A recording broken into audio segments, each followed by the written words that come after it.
Bapak UPK, BPM, MP, Kecamatan Paku Tengah beserta dengan anggota. Yang saya hormati Bapak Pendamping Teknis Kecamatan Paku Tengah. Yang saya hormati Bapak Ibu Kepala Desa yang sempat hadir. Pasti juga ada publikasi jalan. Saya kira begitu. Tapi yang jelas nanti Pak Kasih sampaikan masalah itu. Saya hanya mendengarkan kemarin sedikit persoalan itu. Jadi tadi saya sampaikan bahwa saya tidak perlu menyalibah karena saya juga terserah ya kurang sehat juga pada hari ini. Tapi karena tugas dan kewajiban ya harus saya diri persoalan ini. Jadi dengan ucapan Bismillahirrahmanirrahim, sosialisasi tahapan transformasi UPK XPPN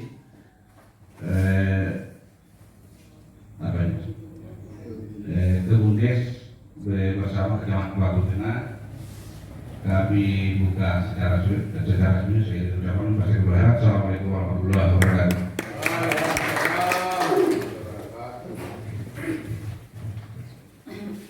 Ya, demikian sambutan Bapak Camat Paku Tengah.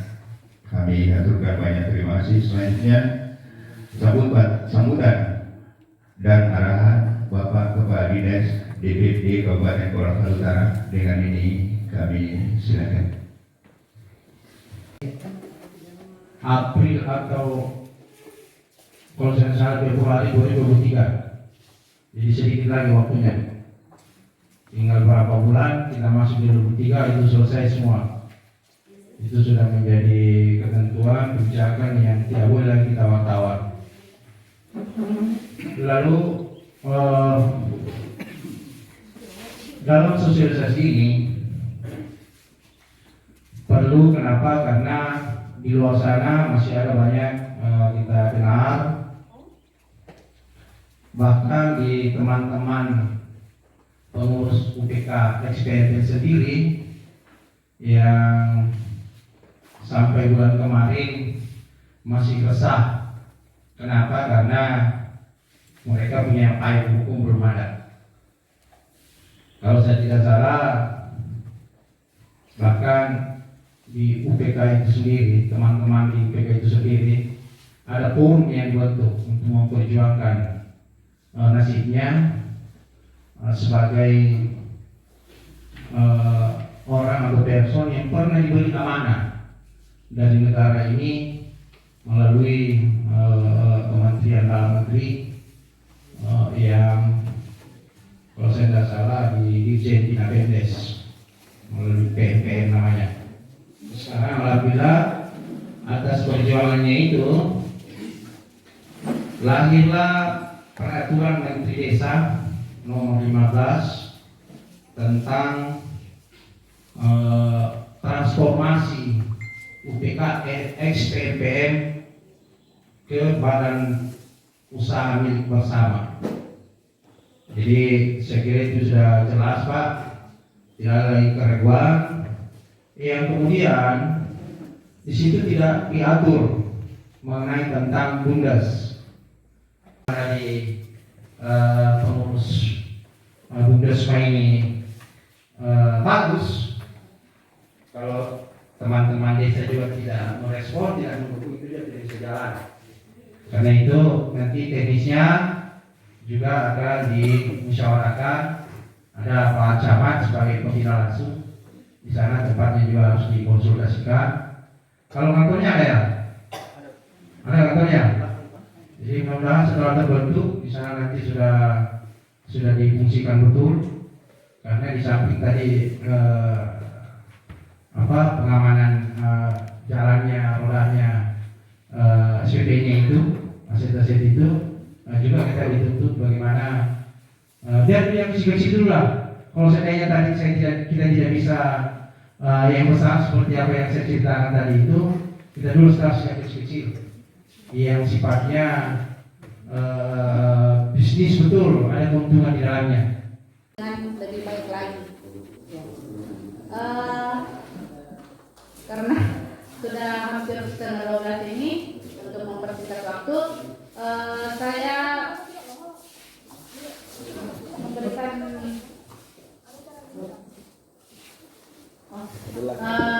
untuk mempersingkat waktu, saya mempersilakan Saudara Ali untuk membacakan hasil review dari Inspektorat Daerah Kabupaten Purwakarta. Kepada Saudara disilakan.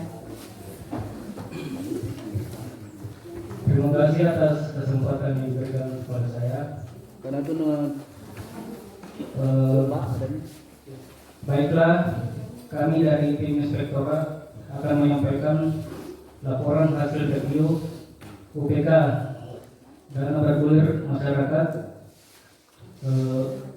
XPNPM Kecamatan Pakuwai Tengah per 31 Desember 2021. Yang menjadi latar belakang review yang dilakukan oleh tim Inspektorat yaitu berdasar pada Peraturan Menteri Desa Pembangunan Desa Tertinggal dan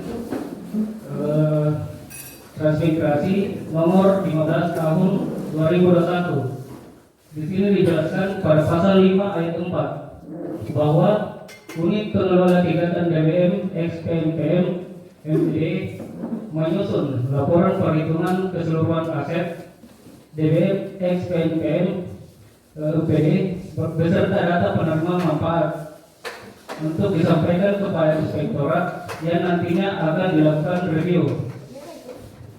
Kemudian untuk review ini berdasar pada apa yang disampaikan oleh teman-teman pengurus UPK Kecamatan Pakuwai Tengah. Jadi berbeda dengan audit atau pemeriksaan yang dilaksanakan di desa-desa. Jadi review ini berdasar pada apa yang disampaikan oleh atau apa yang disusun oleh dalam laporan UPK Kecamatan Pakuwai Tengah.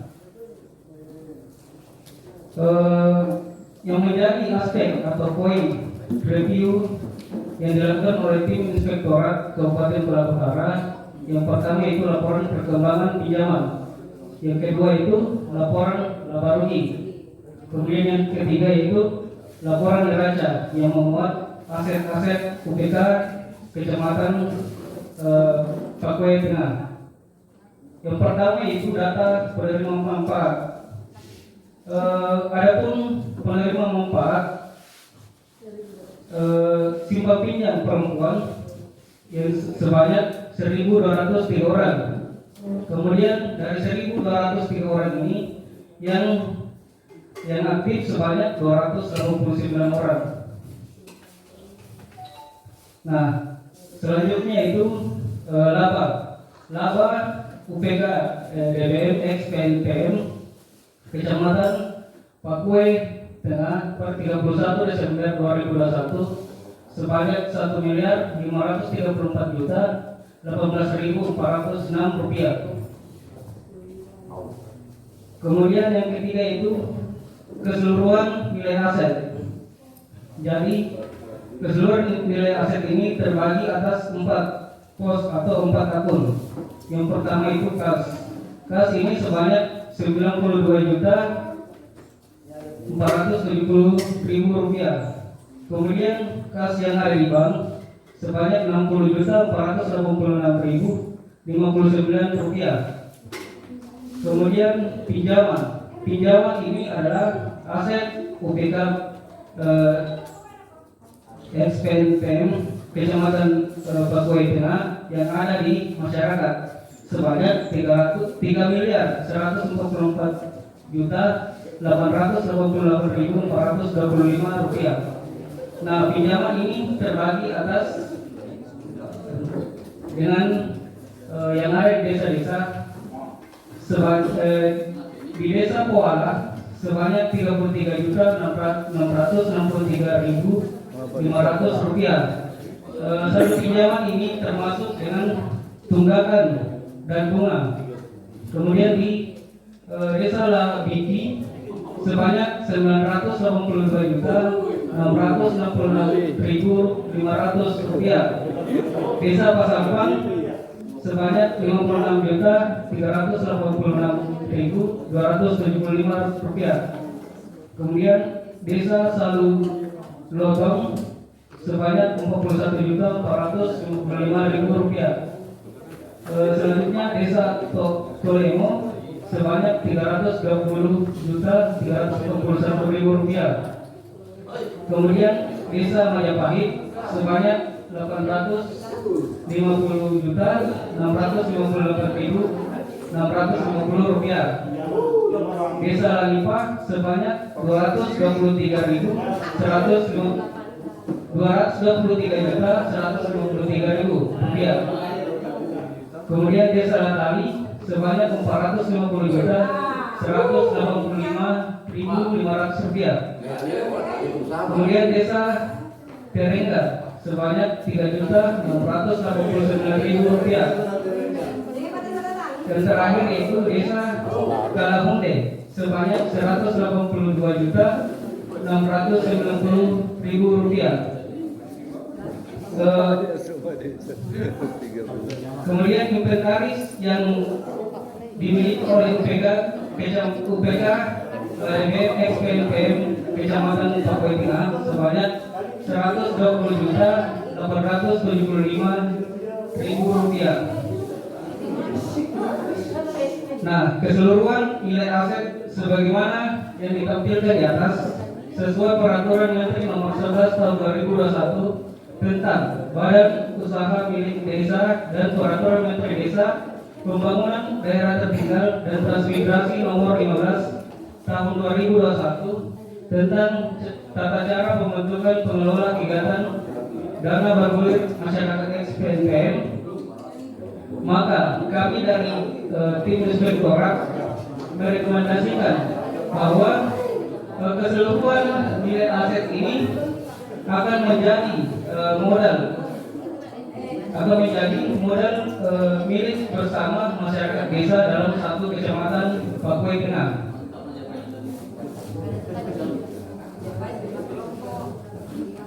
Yang selanjutnya dialihkan sebagai penyertaan modal masyarakat desa pada BUMDes bersama Kecamatan Pakuai Tengah. Itulah penyampaian laporan hasil review dari tim Inspektorat. Saya kembalikan kepada moderator.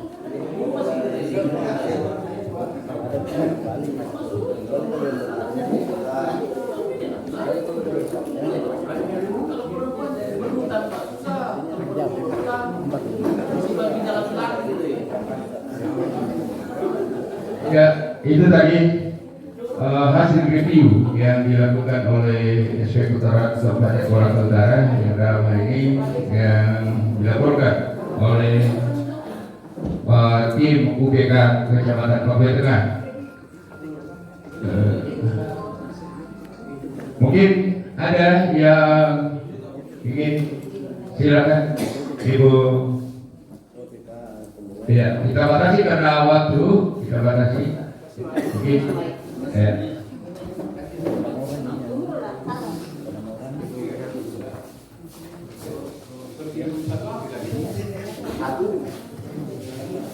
Bismillahirrahmanirrahim. Assalamualaikum warahmatullahi wabarakatuh. Kebetulan saya pernah berada di UPK. Terus tadi ada laporan yang menyatakan bahwa yang disampaikan itu cuma SPP, pinjaman perempuan. Setahu saya ada satu usaha yang pernah dibentuk oleh UPK yang berupa toko. Nah, itu tadi kan belum disebutkan termasuk di aset yang mana dia berada. Terus kemudian saya ingin sedikit memberi masukan bahwa mungkin memang di kecamatan lain SPP tersebut tidak berhasil, tapi kami di Kecamatan Pakuai Tengah ini justru yang menghidupi UPK yaitu SPP tersebut. Jadi saya mohon untuk dipertimbangkan kembali, seandainya ditransformasi dan menjadi berubah menjadi usaha yang berbentuk BUMDes, begitu.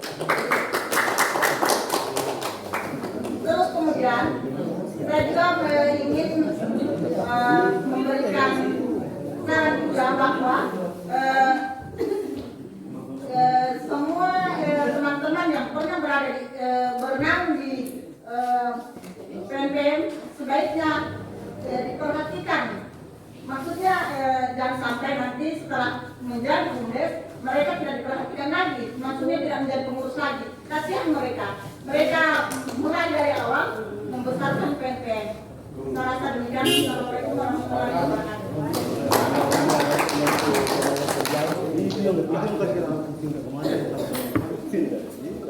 Ya, demikian dari Ibu Heni tentang aset yang dipertanyakan, kemudian ada beberapa hal yang disampaikan tentang pengurus UPK. Mungkin itu boleh langsung dijawab. Bismillahirrahmanirrahim. Assalamualaikum warahmatullahi wabarakatuh. Terhormat Kepala Dinas PNP, Dr. Bambang Mewakili, yang terhormat teman-teman kepala desa, yang terhormat rekan-rekan UPK yang sempat hadir, ketua kelompok yang saya banggakan karena PNP Papua Tengah dalam hal ini SPP, kami UPK hanya berterima kasih, bukan berarti kami berterima kasih sekali kepada ketua kelompok, karena kalau tidak ada ketua kelompok mati mungkin PK-nya Papua Tengah. Ya, karena sebelum saya jawab, saya sedikit menyampaikan bahwa pendapatan UPK, gaji UPK, insentif UPK itu didapat dari pendapatan jasa 1%. 1%. Jadi kalau tidak ada 1% pendapatan, maka semua UPK itu tidak dapat insentif dan transport. Itu. Selanjutnya mengenai pertanyaan Ibu Heni, karena Ibu Heni pernah bekerja di PNPM Papua Tengah sebagai badan pengawas unit pengelola kegiatan, jadi mereka yang audit kami selaku PK. Mengenai pertanyaan toko bu, itu sudah masuk di aset Desa Majapahit karena masuk di dalam, karena dia dihitung nominal uang dan ada pengembalian kontrak. Saya sampaikan ya, kontrak toko yang di sana itu 5 tahun. Alhamdulillah sekarang sekitar hampir 50% sudah pengembalian. Itu kontraknya kami di sana sekitar 5 tahun. Itu pengelolanya. Nanti setelah berjalan Bu Risma, kalaupun ingin dikembangkan lagi silahkan, kami welcome. Terus selanjutnya Pak, tolong dibuka tadi Pak, yang inventaris yang pokoknya Pak. Saya jelaskan sedikit. Yang pokoknya yang aset. Ya, yang aset tadi. Yang per desa. Yang total 3.400.000.000. Per desa. 400. Ya, yang itu untuk Desa Polaan memang dari tahun 2000 berapa kalau saya tidak salah itu sudah tidak ada pengajuan SPP, itu murni tunggakan. Itu dia sudah tidak ada pengajuan SPP. Yang enak, yang paling sedikit adalah Desa Tareka, karena selama beliau menjabat tidak pernah ada di Desa Tareka yang mengajukan pinjaman SPP. Itu tunggakannya 3 juta. Itu karena tarik kemarin begini Pak, karena kemarin Tareka fokusnya di atas saja di gunung. Untuk Desa Latari itu 450 ya. Alhamdulillah masih aktif kelompoknya, tadi malam masih monitor dan salah satu kelompok terbaik yang mendapatkan di PPW bonus Latari. Terus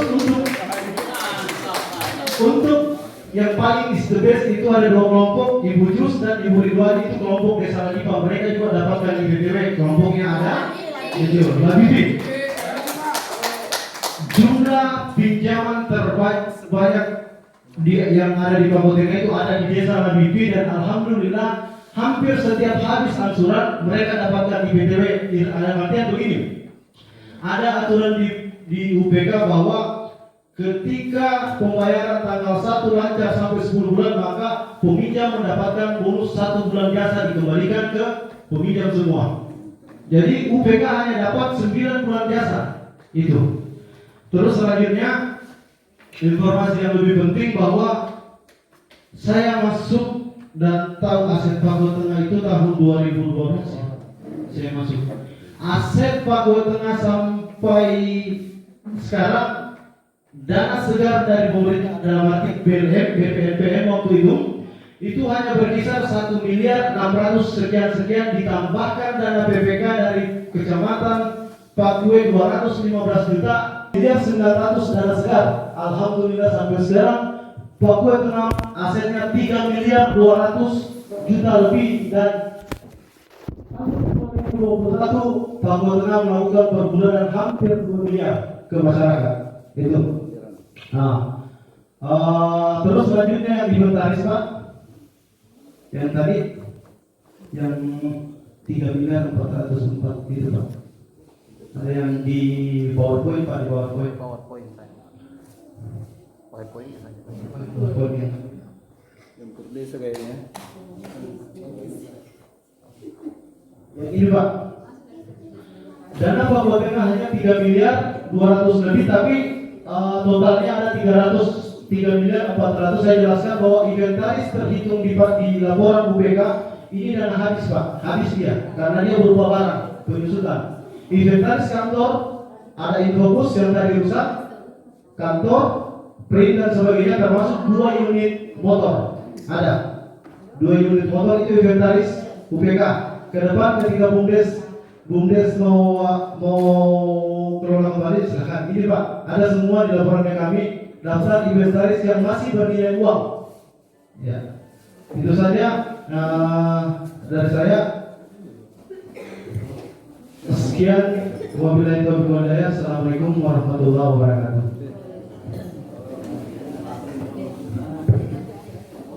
Terima kasih. Saya tambahkan sedikit persoalan yang ada pertanyaan tadi yang menyangkut tenaga kerja dan pengalihan daripada simpan pinjam ke usaha lain. Terlebih dahulu saya lupa tadinya. Assalamualaikum warahmatullahi wabarakatuh. Alhamdulillah kita sama-sama memuji dalam syukur Allah. Selawat dan salam buat Rasulullah sebagai rahmatan lil alamin. Langsung saja terkait persoalan simpan pinjam dan usaha lain. Ini tetap kita jalankan untuk sementara sebelum badan hukumnya terbit. Tetap kita jalankan, tidak serta-merta pada saat sudah terbentuk badan usaha milik bersama langsung dihentikan simpan pinjamnya. Tetap dengan syarat bahwa semua keputusan yang ada di dalam BUMDes bersama nantinya itu berdasarkan musyawarah mufakat terhadap desa-desa. Kalau kepala desa masih menginginkan sebagai pemegang usaha masih menginginkan di sebahagian tempat untuk memberikan dana pinjaman, saya kira itu tidak ada masalah.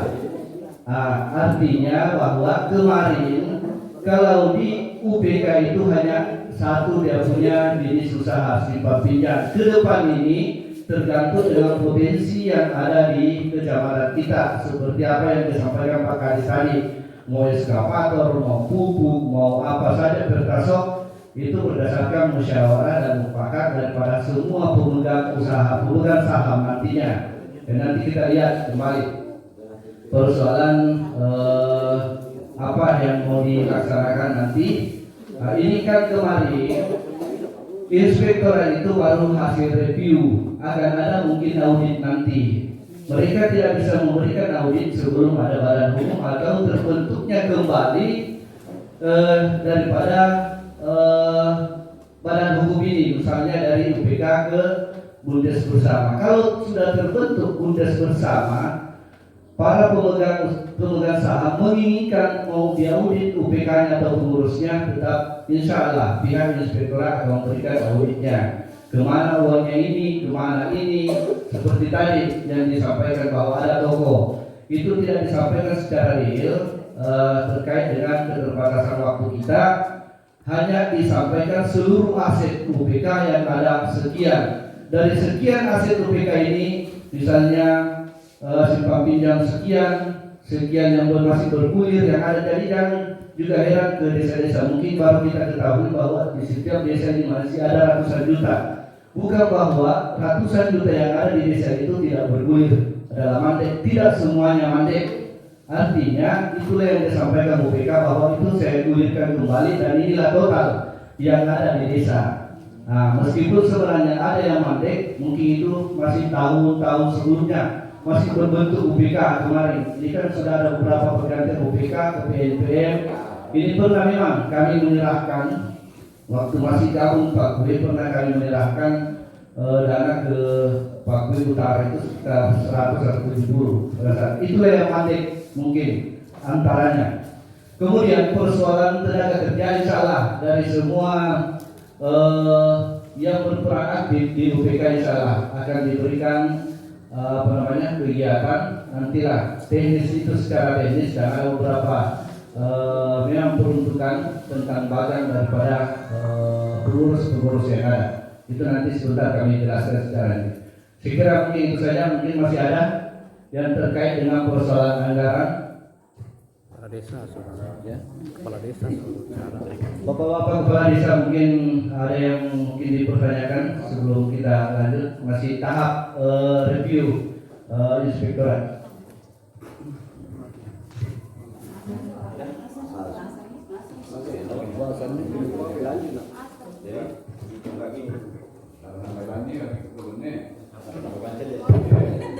Saya tambah sedikit Pak. Terima kasih atas kesempatan yang diberikan. Bapak saya hormati, mohon maaf saya tidak sempat satu-satu. Tadi sudah dijelaskan oleh Pak Kadis dan Pak Kadis. Sudah dijelaskan, namun masih ada kekhawatiran tentang pelaku-pelaku yang ada. Saya sampaikan bahwa jangan khawatir tentang posisi teman-teman, karena kita didekap oleh Permen Desa bawah 15 gratusi. Kemudian berikutnya tentang dana simpan pinjam, Pak Kadis juga sudah jelaskan tadi bahwa itu tetap berjalan dan harus berjalan. Kenapa tidak? Karena jika itu mandek tidak dijalankan, maka kegiatan ini akan macet juga. Dari mana mereka dapatkan gaji? Gaji itu keuntungan. Mereka tidak mendapatkan. Kalau tidak ada gaji masih bisa berhenti, karena modal itu tidak bisa dijadikan gaji. Jadi jangan khawatir, tetap berjalan. Namun tidak menutup kemungkinan kegiatan-kegiatan yang direncanakan ke depan itu tidak ada. Karena menurut Pak Kadis tadi bahwa ketika itu hanya SPP saja akan tidak bisa berkembang. Jadi kita harus improvisasi apa kegiatan yang harus kita tambahkan selain SPP.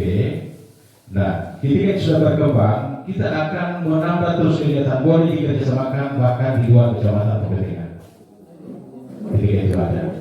Nah, tujuan kita hari ini, target utama kita harus melegalkan BUMDes bersama ini. Caranya adalah ada kesepakatan dari pemerintah desa melalui forum ini. Kalau tidak ada kesepakatan, kita angkat menjadi BUMDes bersama, maka kita tidak bisa menambah kegiatan karena masih mengacu kepada aturan lama. Nah, mau tidak mau harus kita alihkan SPP ini ke BUMDes bersama. Caranya untuk melegalkan itu harus disepakati terlebih dahulu. Saya kira itu tambahan. Terima kasih. Assalamualaikum warahmatullahi wabarakatuh.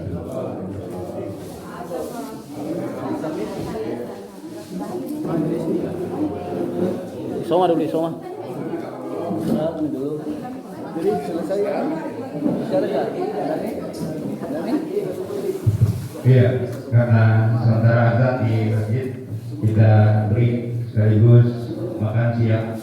Setelah itu kita masuk kembali, kita lanjutkan karena agenda kita masih ada beberapa 4 agenda lagi. Ya. Terima kasih.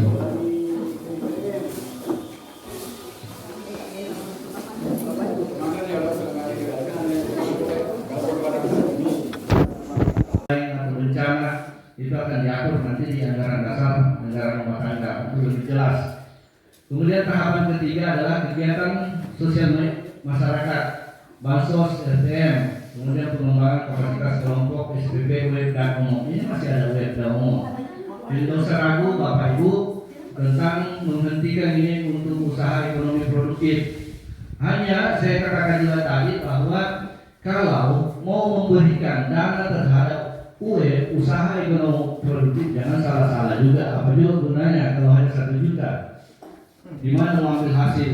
Kalau hanya 1 juta, ya katakanlah 10 agar supaya sembako atau warung-warung itu bisa ada hasilnya. Kalau hanya 1 juta itu habis dikonsumsi. Bahkan kemarin ini saya ada protes di Basnas, Badan Amil Zakat, memberikan bantuan terhadap masyarakat miskin. Saya bilang kalau perlu jangan sampai 300, 400, kalau perlu 10 juta. Kalau kita mau lihat itu masyarakat miskin mau maju, kasih 10 juta, baru awasi ini modal usaha. Tidak dibantu itu. Dengan baik. Jadi saya pertanyakan di sini dan saya harus paham juga ini masalah BUMDes bersama nantinya.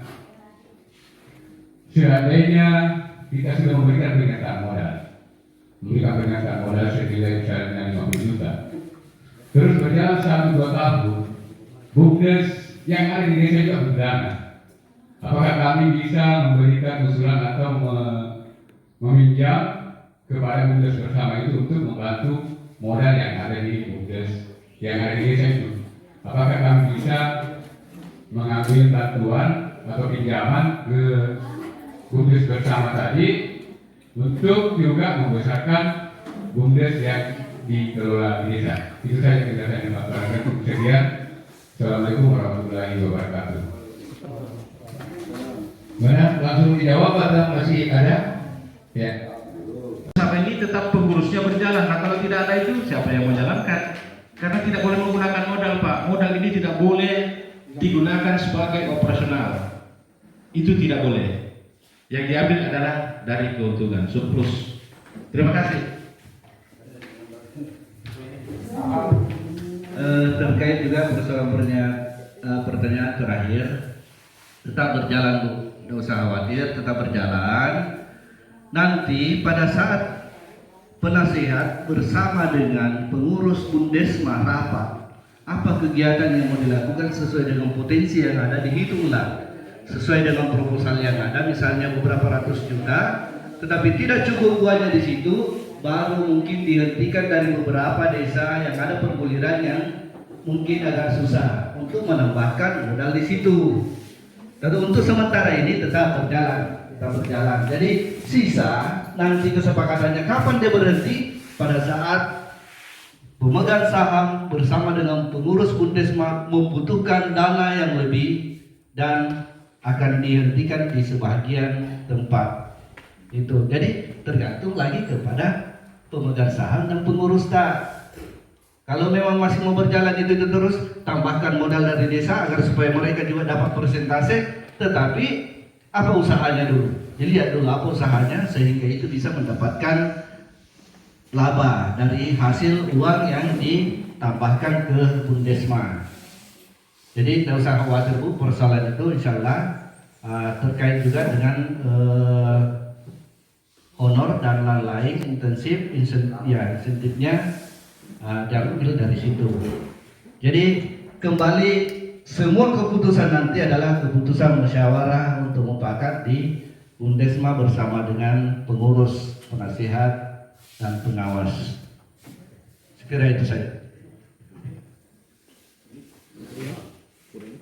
Oke, jadi kita lanjut ke penandatanganan berita acara. Yang saya mau konfirmasi bagaimana dengan desa-desa yang belum hadir. Apakah nanti tinggal disusul saja atau bagaimana? Ada mungkin Pak Desa yang mau ini? Ya, silakan Pak.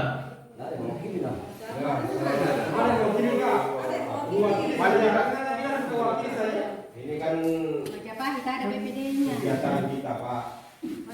Biasanya kalau kita mengutus teman-teman apakah itu dari desa atau yang lain-lain, pasti kita memberi satu kewenangan di dalamnya. Apapun yang diputuskan di rapat nanti itu yang harus kita ikuti. Betul. Nah, ketika itu yang diikuti juga tidak tahu bagaimana menjadinya nanti. Cocok kalau itu terus. Terus.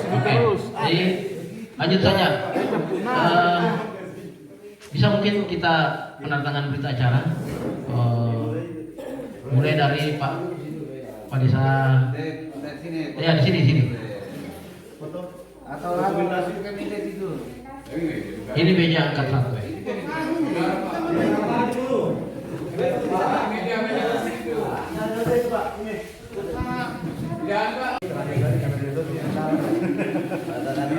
nama-nama berdasarkan nomor ID desa itu nomor 33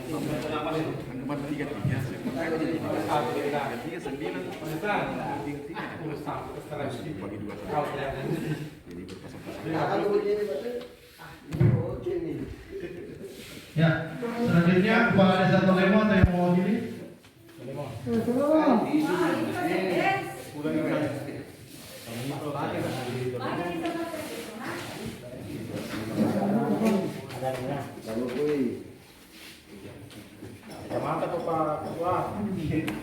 Selanjutnya Kepala Desa Polaan atau yang mewakili?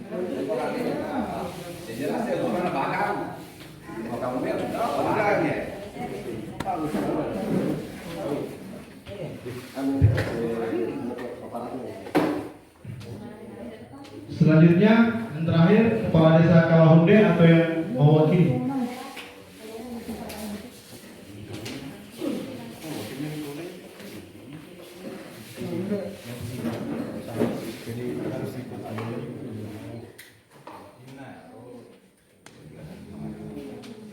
Ya, terima kasih untuk semua kepala desa atau yang mewakili. Selanjutnya penandatanganan terakhir satu tokoh masyarakat dulu.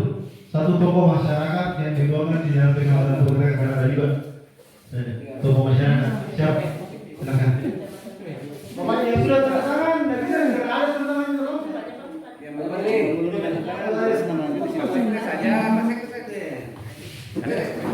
Mas Ekres, sudah selalu lotong. Dua tanda tangan selalu lotong ini. Banyak dikasih amplop ya. Kasih amplop dua tangan cepetan.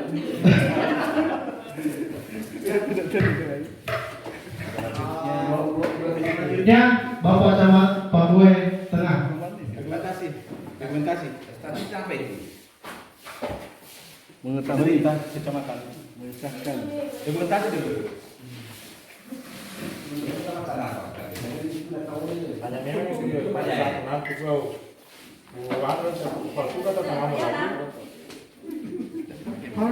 Ya, terima kasih semua berarti